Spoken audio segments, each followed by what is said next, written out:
CMR shopping mall మన height Nagar లో భాగ్యలతా కమాన్ పక్కన ఫిబ్రవరి 29న ప్రముఖ సినీ తారలచే గొప్ప ప్రారంభం. పవన్ కళ్యాణ్ గారు చెప్తాడు పాపం, మరి ఎవడు రాశాడో, జబర్దస్త్ రైటర్ రాశాడా, సినిమా డైలాగులు రాసేవాడు రాశాడో తెలియదు. పవన్ కళ్యాణ్తో స్నేహం చచ్చేదాకా, పవన్తో శత్రుత్వం వాడు చచ్చేదాకా, అవతల వాడు చచ్చేదాకా అంట. సొల్లు కబుర్లు, సినిమా కబుర్లు, సినిమా డైలాగులు. 2009 సంవత్సరంలో చంద్రబాబుతో శత్రుత్వమే కదా. మీరేమో ప్రజారాజ్యం పార్టీలో యువరాజ్యం అధ్యక్షుడు చంద్రబాబు నాయుడు ఎన్ని తిట్టావు? ఆ రోజు శత్రువే కదా. మామగారి దగ్గర నుంచి పార్టీని దొంగతనం చేశాడన్నావు. సైకిల్ గుర్తు రామారావు దగ్గర నుంచి లాక్కున్నాడు, ఈ సైకిల్ చంద్రబాబుది కాదని చెప్పావు. చంద్రబాబుని ఇష్టం వచ్చినట్టు తిట్టావు. శత్రుత్వమే కదా. 2009లో చంద్రబాబు నాయుడు శత్రుత్వం మరి చచ్చేదాకా ఉందా? 2014కి వచ్చేప్పటికి చంద్రబాబు నాయుడుతో స్నేహం మళ్ళీ.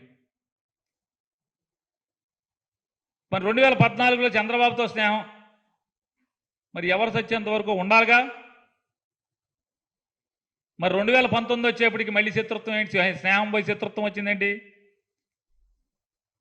పోనీ 2019లో ఉన్నటువంటి శత్రుత్వం అవతలోడు పోయేదాకా ఉంటుందన్నావుగా, పోయేదాకా ఉందా?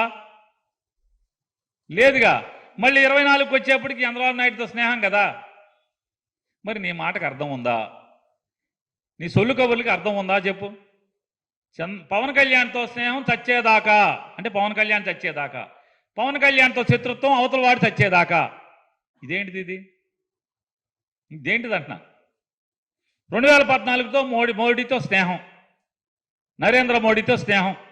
2019లో మోడీతో శత్రుత్వం, 2024లో మోడీతో స్నేహం. మరి ఎవడో ఒకడు చచ్చేదాకా ఉండాలి కదా. ఇది ఏంటి పిలిమొక్కలేంటి? ఈ పిలిమొక్కలేంటి పవన్ కళ్యాణ్? ఎవడో మాటలు రాసిస్తే డయాస్ మీద కూర్చుని పట్టేసి చెప్పేస్తామా? సినిమా అయితే 4 రోజులు ఆడద్దే, నచ్చితే చూస్తారు, నచ్చపోతే తెరలు వెళ్ళిపోతారు, వెళ్ళిపోద్దాం, ఇంకో సినిమా వచ్చేస్తుంది. కానీ ఇది రాజకీయం, ప్రజా జీవితం.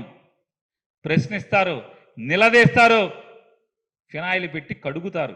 2024 మీ జెండాల సభ సాక్షిగా ప్రజలు నీ జెండా, చంద్రబాబు నాయుడు జెండా మడతేయటం ఖాయం. నీ జెండా పవన్ కళ్యాణ్, నీ జెండాల సభ సాక్షిగా చెప్తున్నాం. నీ జెండా, చంద్రబాబు నాయుడు జెండా, ఈ 2 జెండాలని ప్రజలు మడతేయటం ఖాయం.